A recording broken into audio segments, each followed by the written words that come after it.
Bismillah ar-Rahman ar-Rahim. In the name of Allah, the Beneficent, the Most Merciful. I'd like to welcome you, dear viewers, to another in the series, In the Light of Islam. Assalamu alaikum wa rahmatullahi wa barakatuh. May Allah's peace and blessings be on each and every one of you.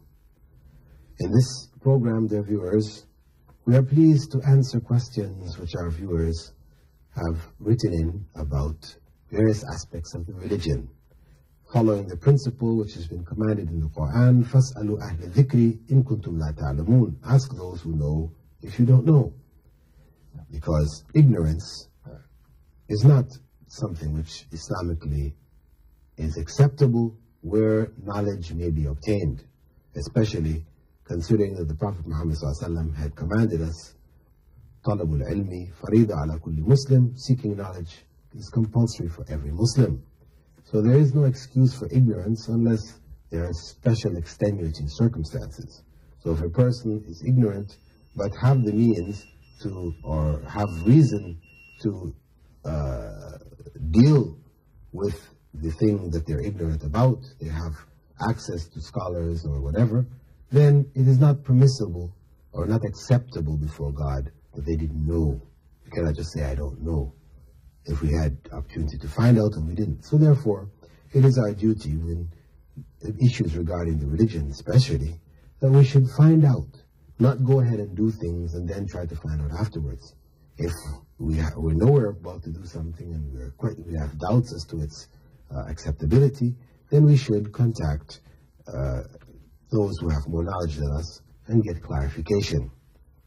At any rate, we are looking in this segment of the program looking at questions regarding Ramadan, this month of fasting. And the first question we'll be looking at in this segment is that of Sister Nasreen from Dubai. She writes, is it allowed for women to take pills to avoid menses during Ramadan? The first aspect of the question that we have to consider is, if a woman misses days in Ramadan and makes it up afterwards, or if she fasts the whole month of Ramadan, not missing any days, are these two situations equal, or is one superior to the other? The woman who fasts the whole of Ramadan, is she superior to a woman who fasts for 23 days, misses 7 days or 6 days for menses, and then makes it up after Ramadan? No. She is not superior to the one who fasts the whole month. Allah has destined that women have menses, and it will happen during the month. And He has given that principle that she makes up the missing fast after Ramadan. And she gets the full reward if she has done that. So why then would a woman want to stop menses, which is a natural thing happening to her body, which Allah has excused her for, she's not held accountable for?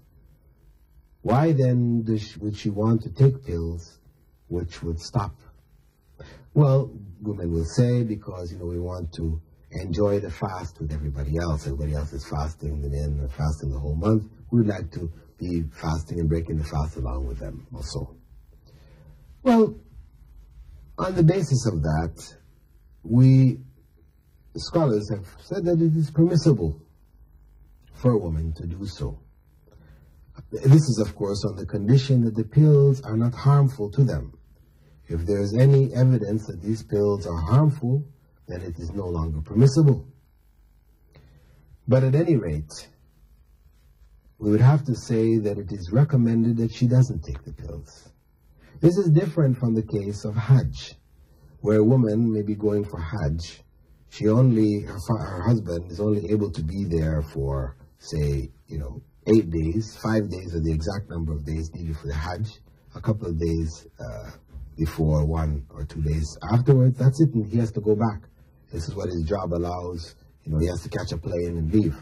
So if her menses comes, she cannot sit behind in Mecca and wait until her menses ends to complete her missed rites, to complete the Hajj. In such a case, if she knows she's going with her husband and her periods are going to come in the middle of this final rite of Islam, it is permissible for her to take pills which will stop her from menstruating. So these are extenuating circumstances. In the past, people, when they went for Hajj, this was a lifetime journey. People went, they made Hajj, they even stayed in and lived in Mecca, never went back. They may have taken years to get there and years to come back, traveling over land or sea or whatever, you know. So there was a different circumstance. We're living in a world today where time now has become very limited. People are only given a limited amount to make such rites. So in such circumstances, we would say that it's permissible. That is, on the condition that the pills are not harmful. It's permissible for a woman in such a circumstance to take pills to prevent her menses from coming during Hajj. But regarding Ramadan, the fasting which can be made up any time, we would say that it is recommended that she didn't take such artificial means to stop her menses, which Allah has destined for her. The second question that we have is from Muhammad Soriano. He writes, Dr. Bilal Phillips, Dear Dr. Phillips, Assalamu alaikum wa rahmatullah. I am a new Muslim who has never fasted before this, my first Ramadan. I have two questions. One, how can I prepare myself for the fast?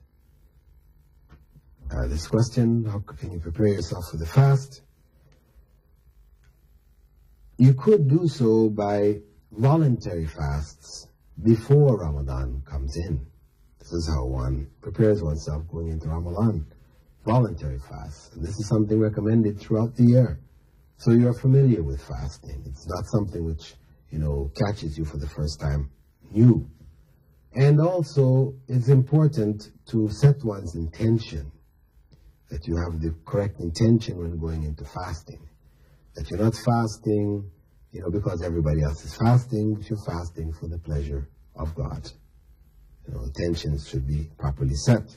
In fact, before we begin the fast every day, from the night before or the suhoor time, whatever, the intention should be made for fasting each time. The second question, I smoke cigarettes. Will Ramadan be a good time to give up smoking?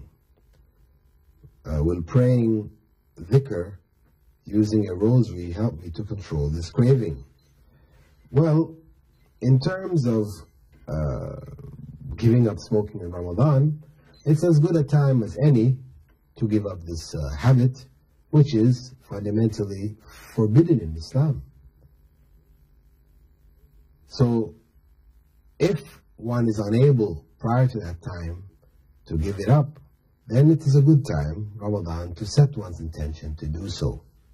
Because surely smoking is a form of suicide, where someone takes a substance knowing that this substance can kill them. Such an act is considered forbidden in Islam. It is sinful, for which one will have to account before God. So, one should not put off giving up smoking until Ramadan. That is, if you're smoking now, better you stop now.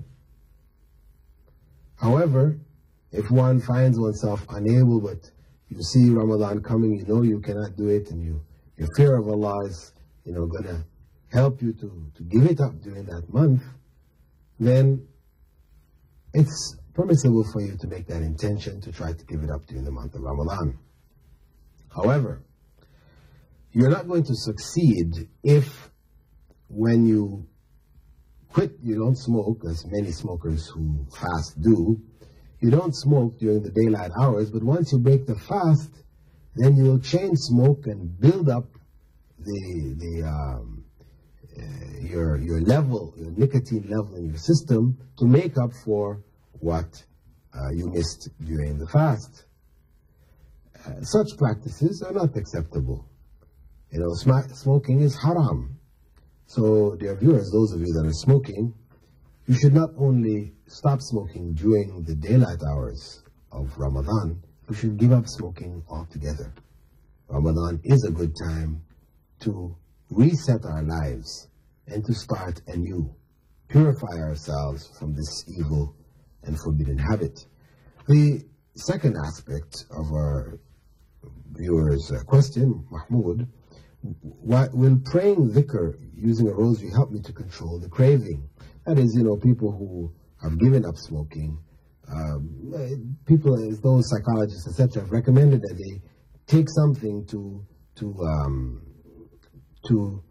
make up for that physical need or the need to have something in one's mouth. People suggest chewing gum or something that they can fiddle with in their hands because the feeling of putting the cigarette between the fingers and all this. This is all psychologically linked up with the smoking. So our viewer is suggesting if we take a rosary, that is the dhikr beads, which are used commonly by people to remember God, say the prayers of God. If we use these, like what they call worry beads during this period to help control the craving, is it permissible? Well, if one did so, just to control the craving, it's no harm. Though the use of dhikr beads in general, this is not really from the Sunnah, not really from Islam, because if one wants to remember God and keep track of how many times one is praising God in numbers which were suggested by the Prophet, then we should use our fingertips as the Prophet Muhammad, may God's peace and blessings be upon him, did. With that, dear viewers, I bid you all farewell. Thanking you for being with us on this segment of the program. If you'd like to get in touch with me, if you have personal questions you'd like to ask over the telephone, you may call me in Dubai at the Islamic Information Center, 358-190, or you may write to me here at Sharjah TV, P.O. Box 111, Sharjah.